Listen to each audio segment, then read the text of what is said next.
Bismillahirrahmanirrahim. Assalamualaikum warahmatullahi wabarakatuh. Innal hamdalillah nahmaduhu wa nasta'inuhu wa nastaghfiruh wa na'udzu billahi min sururi anfusina wa min sayyiati a'malina may yahdihillahu fala mudhillalah wa may yudlil fala hadiyalah. Wa ba'd. Pemirsa yang dimuliakan oleh Allah Subhanahu wa taala, kita semuanya meyakini, menyadari bahwasanya Islam itu hadir dengan ayat pertama yang turun, yaitu adalah Iqra bismi rabbikal ladzi khalaq, dan seterusnya 5 ayat di dalam surat Al-Alaq, yang menandakan bahwasanya Islam itu hadir diawali dengan ilmu. Islam hadir di dalam membentuk masyarakat ini, membentuk pribadi, membentuk keluarga itu dengan bangunan keilmuan.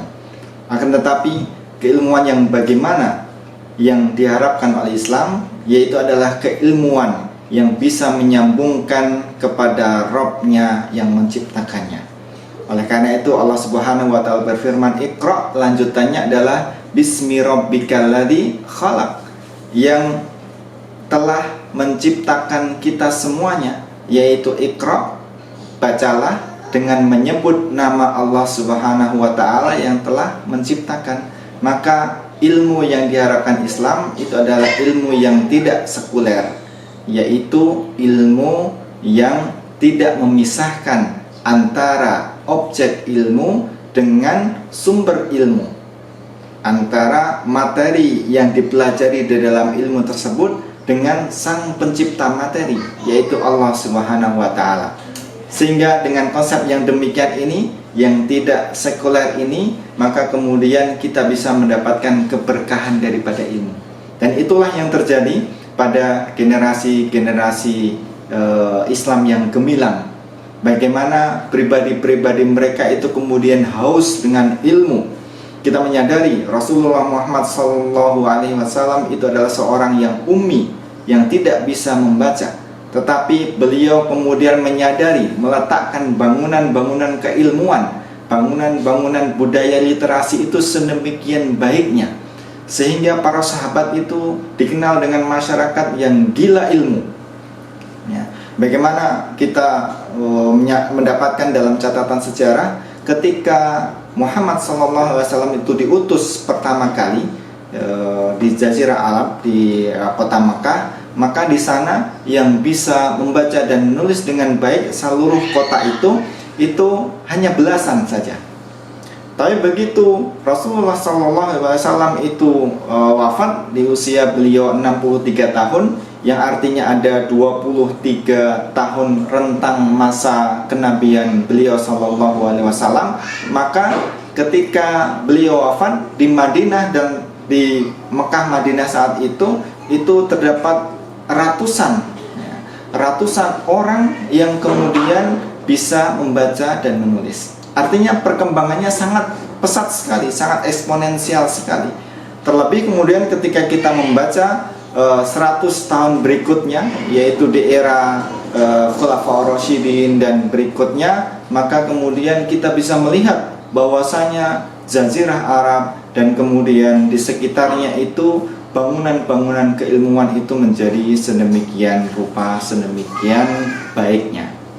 Maka keilmuan yang kemudian hidup saat itu menjadi keilmuan yang solutif, karena permasalahan umat ini, permasalahan Islam dan penganutnya itu bukan hanya masalah bagaimana puasa, bagaimana zakat, bagaimana haji, tetapi kemudian bagaimana kita bisa menyelesaikan persoalan hidup yang banyak sekali ini. Bagaimana ekonomi, bagaimana kelaparan, bagaimana soal energi, bagaimana soal air bersih, bagaimana penataan perumahannya, bagaimana sanitasinya, bagaimana transportasinya, bagaimana kemudian semuanya. Itu adalah merupakan bagian problematika yang diselesaikan dengan ilmu tadi. Maka ilmu ini tidak hanya kemudian dipahami sempit, yaitu ilmu tentang hanya ilmu-ilmu yang dalam tanda kutip itu adalah seperti akidah, syariah, ibadah, dan lain sebagainya. Tetapi ilmu itu kemudian ilmu yang berkembang untuk menyelesaikan permasalahan real yang ada di masyarakat saat itu. Itulah karakter keilmuan yang berkembang di umat terbaik yang dibina oleh Rasulullah, para sahabat, dan generasi-generasi berikutnya yang mengamalkan Islam dengan sebaik-baiknya. Maka kita menginginkan ilmu yang diemban oleh sosok muslim sejati itu adalah keilmuan yang dengannya dia bisa hidup di alam materi duniawi seperti ini, tampil menjadi seorang saudagar, tampil menjadi seorang ilmuwan, tampil menjadi seorang negarawan, tampil menjadi seorang hartawan dan lain sebagainya. Tetapi kemudian dia menjadi pribadi yang senantiasa menyambungkan kepada Rabbul Alamin, kepada zat yang telah mengajarkannya ilmu tersebut.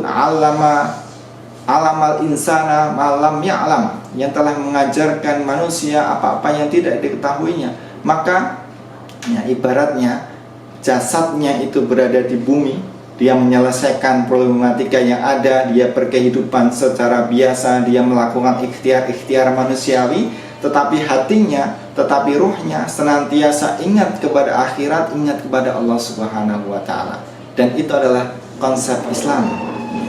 Bagaimana semakin berilmu itu kemudian menjadikan pemiliknya itu semakin takut kepada Allah Subhanahu wa Ta'ala.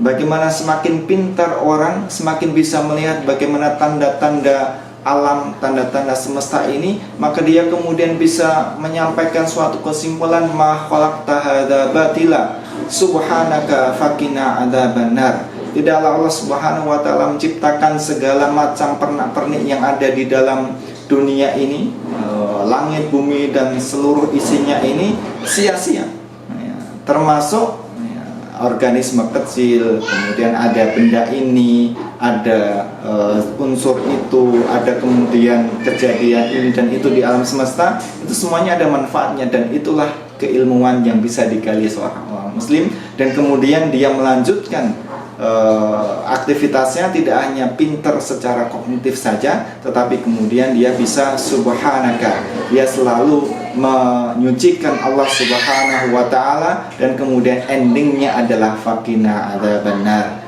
meminta kepada Allah Subhanahu wa Ta'ala dengan aktivitas keilmuannya ini, dengan pengetahuannya ini, untuk kemudian dijauhkan dari api neraka, yang secara otomatis meminta didekatkan kepada surga, dimasukkan ke dalam surga, dan itu adalah merupakan kenikmatan tertinggi di akhirat kelak, setelah kemudian kita bisa berada di dalam surga Jannatun Naim.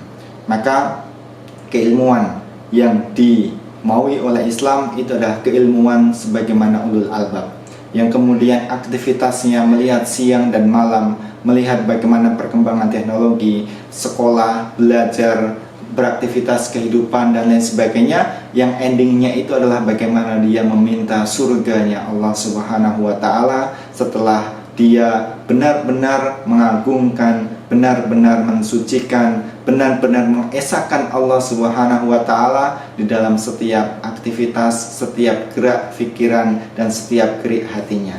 Maka demikianlah para pemirsa yang dimuliakan Allah Subhanahu wa Ta'ala, ilmu yang dimau Islam adalah ilmu yang tidak hanya dia aktif untuk mencarinya, dia melakukan riset, dia melakukan pembelajaran, bukan hanya membaca teks, tapi kemudian bisa memaknai teks tersebut dan kemudian bisa menghadirkan kesimpulan baru, suatu teknologi baru, suatu solusi baru untuk kehidupan alam semesta ini. Tapi kemudian dia tidak sekuler, dia kemudian bisa menyambungkan ilmu yang dia dapat dengan sang pemilik ilmu, Al-Alim. Allah Subhanahu wa Ta'ala adalah Al-Alim yang maha memiliki ilmu.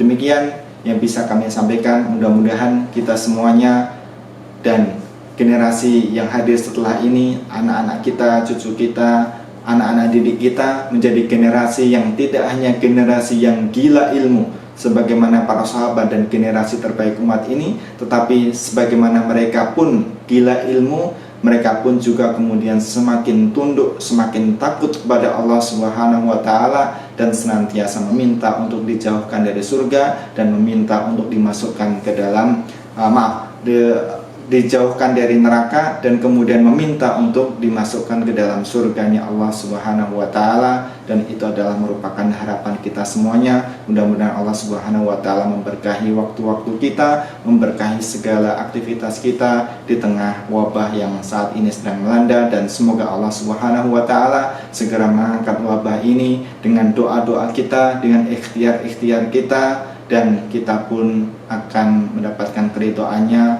di akhir Ramadan. Mudah-mudahan kita pun bisa menjadi hamba yang bertakwa dan kita kemudian diganjar dengan keridhaan Allah Subhanahu wa taala untuk masuk surga. Demikian yang bisa saya sampaikan. Subhanakallahumma wa bihamdika asyhadu an la ilaha illa anta astaghfiruka wa atubu ilaik. Wassalamualaikum warahmatullahi wabarakatuh.